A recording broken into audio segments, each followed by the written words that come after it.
So, I'm a white kid who grew up in a predominantly white suburb, sandwiched in between Trenton, New Jersey and Philly. The only exposure I had as a young boy to the black population was through television and sports. You know, listening to music. That is, other than the first time my mom took me to the shopping mall at the Philly city limits. I turned to her and asked her why there's so many chocolate people around.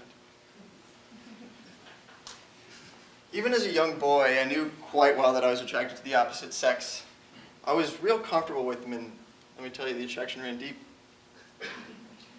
But, ironically, I was especially attracted to the black women.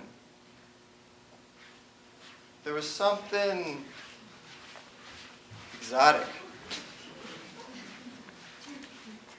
something enticing about them. The black woman I loved the most was Brandy, one of the biggest stars at the time. At 4 years old, I was convinced that I was going to marry Brandy one day. Needless to say, you can't imagine my joy when, for Christmas one year, my mom got me my very own Brandy doll. Now, I'm totally secure with my sexuality.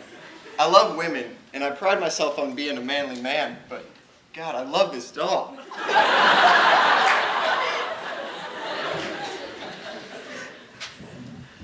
She was beautiful.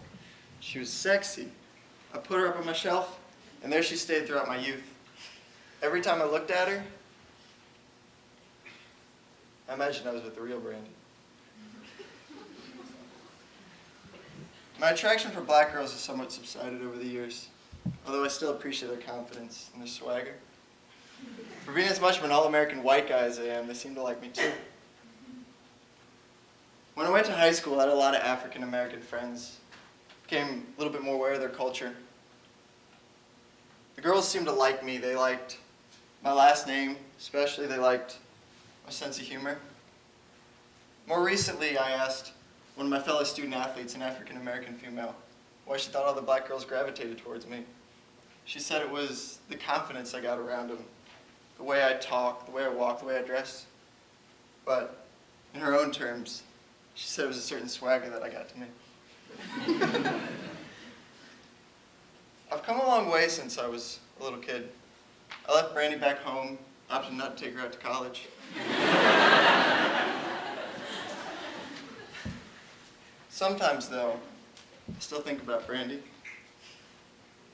How hot she is. You know, maybe one day I'll marry Brandy, or some other black beauty. And I'll have chocolate children of my own.